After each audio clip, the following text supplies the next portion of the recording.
Imagine if we all had to build our own roads to get to work this morning. When we think of infrastructure, we imagine roads, bridges, airports, those visible signs of progress. But there's a quieter kind of infrastructure, often invisible, grossly underpaid and undervalued, largely disrespected, and almost always done by women. It's care. And without it, nothing else works. A mother nursing a child through the night so she can send him to school in the morning. A young woman staying home to look after her aging father. A crèche operator in Lagos waking up at 5 a.m. to prepare a classroom so other parents can go to work. This is the scaffolding that holds up our economy, our institutions, and our lives. Yet we treat care as a woman's issue, or never as the essential infrastructure that it is. It's an economic issue. Care work powers all work. The truth is, no nation can grow if its women are stuck in cycles of unpaid and underpaid care. No economy can compete globally when half its workforce is sidelined by a lack of affordable childcare or elder care. And no society is truly equal if care remains a silent sacrifice rather than a shared responsibility. Here in Nigeria, we have about 35 million children under 5 who rely on care outside of their homes. But we still have no national system to license and monitor the quality of that care. Essentially, parents are relying on word of mouth. Operators face unclear processes and exploitative bills. Children suffer the most. And we can change that. We must invest in care, and we invest in roads. That means minimum standards, digital licensing, portals, funding for care entrepreneurs, and policies that see care as a growth engine, not a side hustle. It means designing cities, budgets, and workplaces with caregiving in mind. Care is not a private issue. It is public infrastructure. It enables learning, it powers businesses, it keeps our communities strong. And if we want a Nigeria that thrives, we must finally give care a place at the table. Boom! There you go. That was powerful. That was really powerful.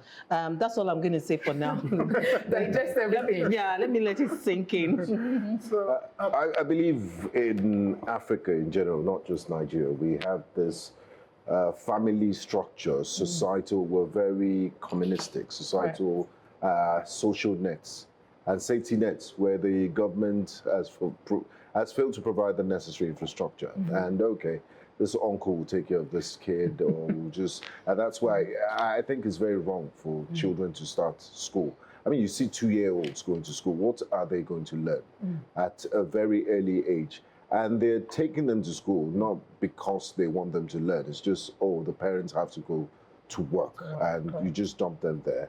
And it's almost like a holding bay until they come back. You're not really concerned about what goes on in this daycare centers and what have you. So I like the part where you mentioned regulation and also licensing. I don't think we're paying enough attention to it. And you didn't reduce your care to just young children and toddlers. The elderly also need to take care of their, they need some form of care. And the way you could judge a society is how they take care of the most vulnerable in society. That's right. The physically challenged, the toddlers and the elders. So it should be part of national policy. And it's an investment people need to take. But I feel we don't talk much about it because we just believe that school has taken that role of caregiving. And I think we don't talk about it as well because we just assume that women will do it. Oh, yes. And that women will do it for free. Their right? business. And I remember. Yes, and we also need to understand, and I believe the modern, let me speak for myself. I can't vouch for Nigerian men in general.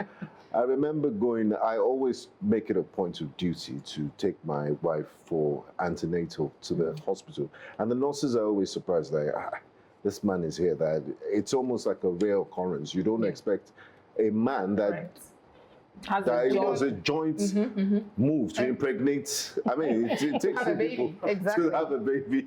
He's not with his wife for, regular hospital checks. Absolutely. That's his responsibility. And we'll go to you. Hopefully you've gathered your thoughts.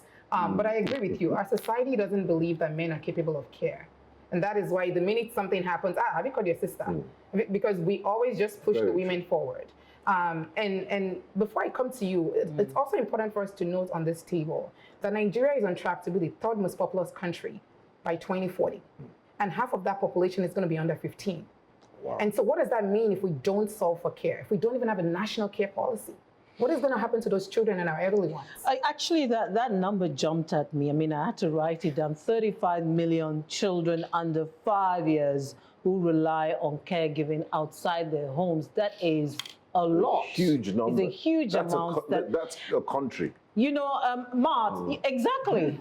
Mart, you talked about community building and campaign promises in your, and campaigning in your advocacy. This is it. This is community building. This is giving care the attention that it deserves. You said a lot of things in your advocacy. I'm just going to pick out some. Care work powers all work. Because just as you've explained in your advocacy, the care people, the people in the care industry, because this is an industry, the care industry do this so that we all can face other things. So we need to prioritize it and bring regulation. We must invest in care the way we invest in roads. I mean, that comparison is very powerful. And you also talked about care not being a private issue, it's a public infrastructure. It enables learning, powers businesses and communities as well.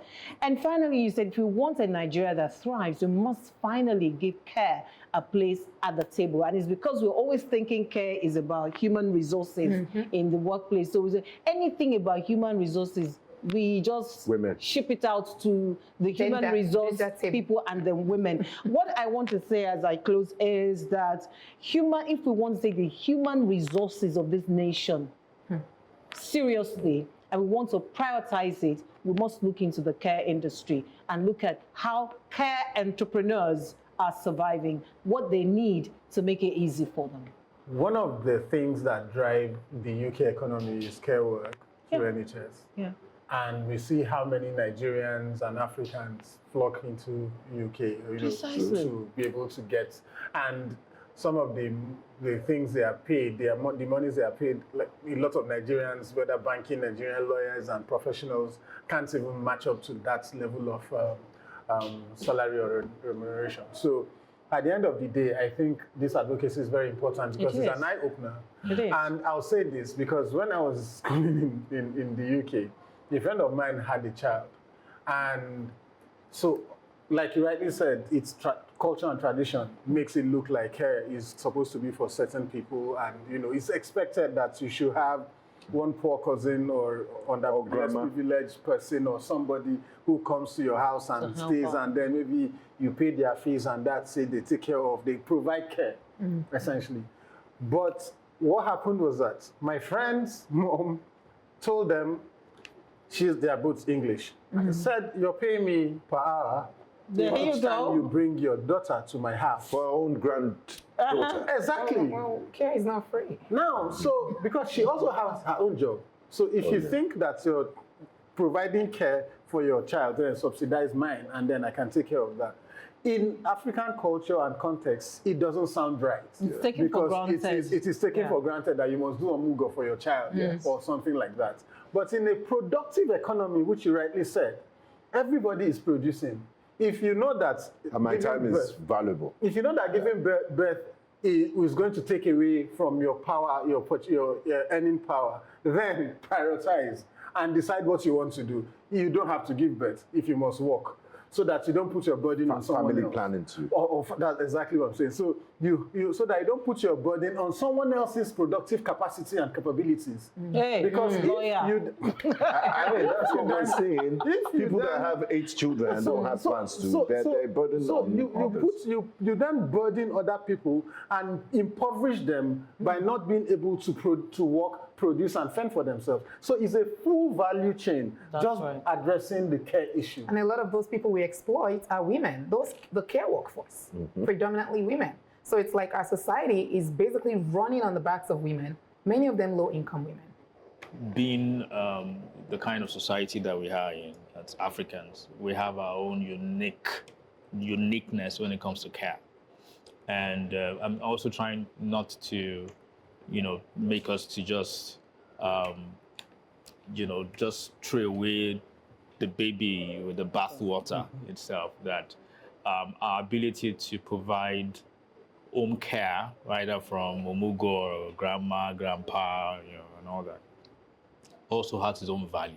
Correct. The question for me is for us to be able to have systems in place that identify and properly value that care is in itself. And that's why I agree with you when you talk about we need a national system to license and monitor the quality of care. Yeah. It's very important.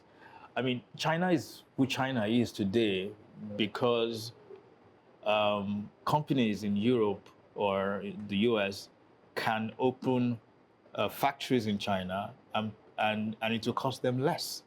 So there's comparative advantage in doing business in China, and then shipping. So if our comparative advantage, for instance, is care, why can't we have a policy that actually exports care workers from Nigeria to some of these countries and earn foreign exchange? So I don't want us to look at it and say, okay, what we have is bad. It's not that. I mean, if we have the ability, if we have the skills already from the way that we have been taught, then we should monetize it and use it to actually grow the economy. I'll say it again. Care is not a private issue. It is public infrastructure. It keeps families and communities strong. Blessing, you make an irrefutable case for investing in care. Let's see if I can make an equally robust case for regional trade in Africa.